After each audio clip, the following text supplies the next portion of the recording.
Morning સ્વાગત છે exam today પર મિત્રો 20 જૂન 2025ના રિલેટિવ કરંટ અફેર્સની ડિસ્કશન આ વિડીયોમાં આપણે કરવાના છે તો છેલ્લે સુધી વિડીયો સાથે બની રહેજો. કરંટ અફેર્સ ઇમ્પોર્ટન્ટ ટોપિક છે, દરેક એક્ઝામમાં પ્રશ્ન પૂછવામાં આવે છે. મિત્રો ટોપિક પર આવીએ. 20 જૂન 2025 ક્વેશ્ચન નંબર 1 છે, હાલમાં ઓટિસ્ટિક પ્રાઇડ ડે ક્યારે મનાવવામાં આવ્યો? તો મિત્રો વાત થઈ છે ઓટિસ્ટિક પ્રાઇડ ડે દર વર્ષે 18 જૂને આ દિવસ મનાવવામાં આવે છે. 18 જૂન સસ્ટેનેબલ ગેસ્ટ્રોનોમી ડે પણ મનાવાય. તો આ બે દિવસ 18 જૂને મનાવાય છે. હાલમાં 17 જૂને વિશ્વ મગરમચ્છ દિવસ, 16 જૂને આંતરરાષ્ટ્રીય પારિવારિક પ્રેષણ દિવસ, 15 જૂને વૈશ્વિક પતન દિવસ, 14 જૂને વિશ્વ રક્તદાતા દિવસ, 13 જૂને આંતરરાષ્ટ્રીય એલ્બિનિઝમ જાગૃતતા દિવસ અને 12 જૂને વિશ્વ બાળ શ્રમ નિષેધ દિવસ. તમામ દિવસ ઇમ્પોર્ટન્ટ છે, યાદ રાખો. હાલમાં ભારતે ઈરાનથી પોતાના નાગરિકોને નીકાળવા માટે કયો ઓપરેશન શરૂ કર્યું છે? તો મિત્રો ઈરાન અને ઇઝરાયલ વચ્ચે યુદ્ધ ચાલી રહ્યું છે. ઈરાનમાં ઘણા ભારતીય લોકો ફસાઈ ગયા હતા, એમને બહાર કાઢવા માટે ઓપરેશન સિંધુ, બરાબર, ઓપરેશન સિંધુ જે છે એ ભારત દ્વારા શરૂ કરવામાં આવ્યું. ઈરાનનું કેપિટલ છે તેહરાન, કરન્સી છે ઈરાનિયન રિયાલ અને પ્રેસિડેન્ટ છે મિત્રો માસૂદ પજેસ્કિયન. નેશનલમાં ઓપન એઆઈને કયા દેશના રક્ષા વિભાગથી $200 મિલિયન એઆઈ કરાર મળ્યો છે? તો ચેટ જીપીટીનું છે મિત્રો ઓપન એઆઈ, બરાબર. અમેરિકાના રક્ષા વિભાગથી $200 મિલિયન એઆઈ કરાર. એઆઈ એટલે કે આર્ટિફિશિયલ ઇન્ટેલિજન્સ. ઓપન એઆઈ વિશે માહિતી આપું તો સ્થાપના થઈ હતી વર્ષ 2015માં. એલોન મસ્ક, સેમ અલ્ટમેન અને અન્ય ટેકનોલોજી નેતાઓએ મળી ઓપન એઆઈની સ્થાપના કરી. હેડક્વાર્ટર આવેલું છે સેન ફ્રાન્સિસ્કો, કેલિફોર્નિયા, અમેરિકા ખાતે. ઉદ્દેશ્ય છે માનવતાના હિતમાં સુરક્ષિત અને લાભદાયક કૃત્રિમ બુદ્ધિ એઆઈ વિકસાવવી. હાલમાં કયા રાજ્યમાં પંચકમ યોજના લોન્ચ કરવામાં આવી છે? કયા રાજ્યમાં પંચકમ યોજના લોન્ચ કરવામાં આવી? તો મિત્રો ગુજરાત રાજ્યમાં. ગુજરાત રાજ્યમાં પંચકમ યોજના લાગુ કરવામાં આવી. પ્રાચીન ભાષા દરેક જન સુધી પહોંચે તેવા હેતુસર સંસ્કૃત સપ્તાહોત્સવ, સંસ્કૃત સંવર્ધન સહાયતા યોજના, સંસ્કૃત પ્રોત્સાહન યોજના અને શ્રીમદ ભગવદ્ ગીતા યોજના, આ 5 યોજનાઓ જે છે મિત્રો એ ગુજરાત રાજ્યમાં હાલમાં લાગુ કરવામાં આવી છે. વિદ્યાર્થી મિત્રો એક્ઝામ આવી રહી છે રેવન્યુ તલાટી અને જુનિયર ક્લર્ક સાથે મિત્રો હેલ્પર. તમામ પરીક્ષાઓ માટે એક્ઝામ ટુડેનું લેટેસ્ટ 1 વર્ષનું કરંટ અફેર્સ. આમાં Olympic, Paralympic, Covid, IPL, GI tag, બદલાયા નામ, ભારત ગુજરાતના વર્તમાન પદાધિકારી, પુસ્તક લેખક, company CEO, brand ambassador, award GK, sport GK, G20 summit, T20 world cup, FIFA world cup, election GK, Ayodhya GK, budget, champions trophy, IPL. એટલે મિત્રો ટોપિક વાઇઝ તમને 40+ કરંટ અફેર્સની પીડીએફ, છેલ્લા 1 વર્ષની લેટેસ્ટ મંથલી કરંટ અફેર્સની પીડીએફ, 10,000થી વધારે પ્રશ્નોનો સમાવેશ. તો PDF માટે માત્ર ₹200 9510411961 પર ગૂગલ પે, ફોનપે, પેટીએમ કંઈ પણ કરો, સ્ક્રીનશોટ મોકલી આપો. મિત્રો 2 મિનિટમાં પીડીએફ મળી જશે. તમામ પરીક્ષાઓમાં 100% કરંટ અફેર આપણું પૂછાયું છે. કોઈને સબૂત જોઈતા હોય, બરાબર, કઈ એક્ઝામમાં પ્રશ્નો પૂછાયા, ડેમો પીડીએફ જોઈતી હોય તો એના માટે પણ આ નંબર પર તમે મને કોન્ટેક્ટ કરી શકો છો.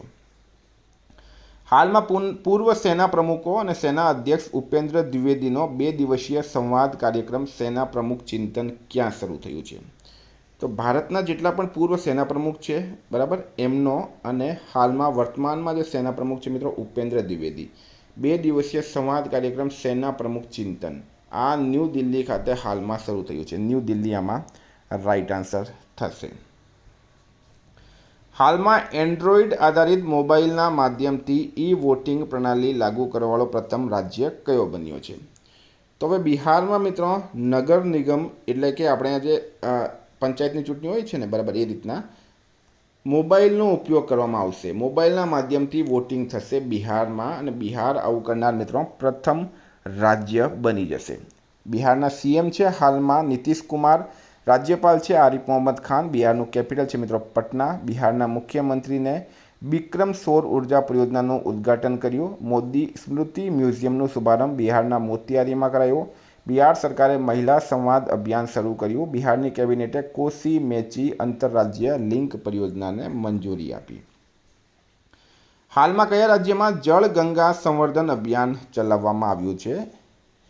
તો જળ ગંગા સંવર્ધન અભિયાન મિત્રો મધ્યપ્રદેશમાં ચલાવવામાં આવ્યું. શા માટે? તો જન ભાગીદારીથી પાણીને બચાવવા માટે. 30 માર્ચથી 30 જૂન 2025 સુધી અભિયાન અંતર્ગત જળાશયોની સફાઈ, વૃક્ષારોપણ, નાની નદીઓ, તળાવો અને અન્ય જળ સંરચનાઓના સંરક્ષણ માટે કાર્ય કરવામાં આવશે. એમપીના સીએમ છે મોહન યાદવ, રાજ્યપાલ છે મંગુભાઈ સિંહ પટેલ, કેપિટલ છે મિત્રો ભોપાલ.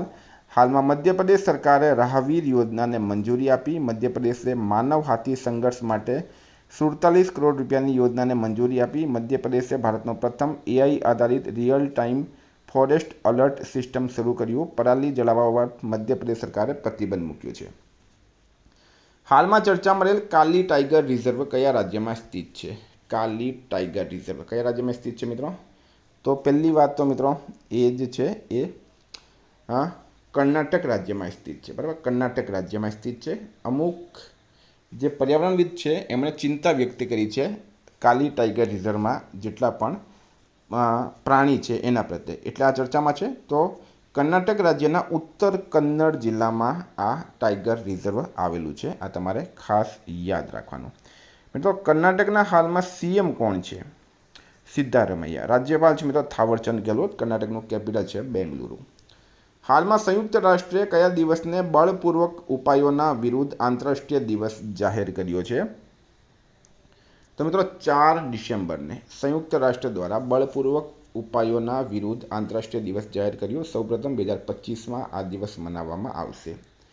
હાલમાં WEF એટલે કે વર્લ્ડ ઇકોનોમિક ફોરમ દ્વારા જાહેર કરાયેલા 2025ના ગ્લોબલ જેન્ડર ગેપ ઇન્ડેક્સમાં ભારત કયા સ્થાને રહ્યું છે? પ્રશ્ન છે તો મિત્રો રાઇટ આન્સર છે એમાં 131, 131માં સ્થાને રહ્યું છે ભારત. 148 દેશમાંથી 131માં ક્રમે છે. 2024માં 129માં ક્રમે હતું ભારત. પ્રથમ છે મિત્રો આઇસલેન્ડ. હાલમાં ક્યાં ફૂલોની નવી પ્રજાતિ પોર્ટુલાકા ભારતની શોધ થઈ છે? ફૂલોની નવી પ્રજાતિ છે મિત્રો પોર્ટુલાકા ભારત. જયપુરમાં હાલમાં જયપુર નજીક અરાવલીની પહાડી પર અર્ધ શુષ્ક પહાડીમાં એક નવી ફૂલદાર છોડ પ્રજાતિની શોધ થઈ, જેનું નામ છે portulaca Bharat. Very very important. હાલમાં INS અર્નાલાને ક્યાં ભારતીય નૌસેનામાં કમિશન કરાયું? INS અર્નાલા ક્યાં ભારતીય નૌસેનામાં કમિશન કરાયું? રાઈટ આન્સર છે મિત્રો વિશાખાપટ્ટનમ ખાતે. બરાબર, વિશાખાપટ્ટનમ ખાતે કમિશન કરાયું. પૂરી માહિતી આપો મિત્રો. તો શિપનું નામ છે INS અર્નાલા. પ્રકાર છે ASW કોર્વેટ સબમરીન વેરફેર. શ્રેણી છે મિત્રો અર્નાલા ક્લાસ કોર્વેટ. વિશેષતા છે આ શિપનું નામ અર્નાલા ટાપુ મહારાષ્ટ્રના તટ પાસે આવેલું છે, એના નામ પરથી રાખવામાં આવ્યું છે. આ છે મિત્રો INS અર્નાલા. હાલમાં PM મોદીએ કયા દેશની પ્રથમ મહિલાને આંધ્રપ્રદેશમાં નિર્મિત ચાંદીના ક્લચ પર્સ ગિફ્ટમાં આપ્યા છે? તો તમને બધાને ખ્યાલ હશે હાલમાં નરેન્દ્ર મોદી ક્યાં ગયા હતા મિત્રો? તો સાયપ્રસ દેશ ગયા હતા. એટલે જવાના કનાડા હતા, વચમાં તેઓ સાયપ્રસ રોકાયા. બરાબર, તો સાયપ્રસની પ્રથમ મહિલા છે મિત્રો ફિલિપા કાર્સેરા. અને ફિલિપા કાર્સેરા સાયપ્રસની પ્રથમ મહિલા છે. એમને નરેન્દ્ર મોદીએ આંધ્રપ્રદેશમાં નિર્મિત ચાંદીના ક્લચ પર્સ ગિફ્ટ આપ્યા છે. વેરી વેરી ઇમ્પોર્ટન્ટ મિત્રો, સ્ટાર માર્ક કરજો. આ છે મિત્રો ચાંદીના પર્સ. હાલમાં સરકારે પ્રાઇવેટ વાહનો માટે કેટલા રૂપિયામાં ફાસ્ટેગ વાર્ષિક પાસ લોન્ચ કર્યો છે?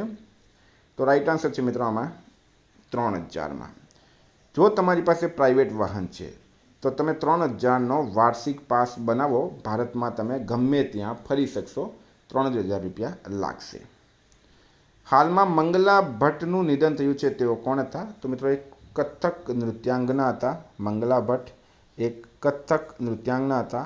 હાલમાં એમનું નિધન થયું છે મિત્રો. આ છે એમનો ફોટો. આપણે એમને શ્રદ્ધાંજલિ આપીએ. નેશાલમાં કોની સેબી બોર્ડમાં નિમણૂક કરાઈ છે? તો security exchange board of India. સેબીનું પૂરું નામ છે. હાલમાં અનુરાધા ઠાકુરની નિમણૂક કરવામાં આવી. હિમાચલ પ્રદેશ કેડરની 1994 બેચની IAS અધિકારી છે અનુરાધા ઠાકુર. મિત્રો રાજીવ ગઈ ઉપસેના પ્રમુખ બન્યા છે. હાલમાં મનીષા પારડી ભારતની પહેલી મહિલા રાજ્યપાલની સહાયક કમિશનર બની છે.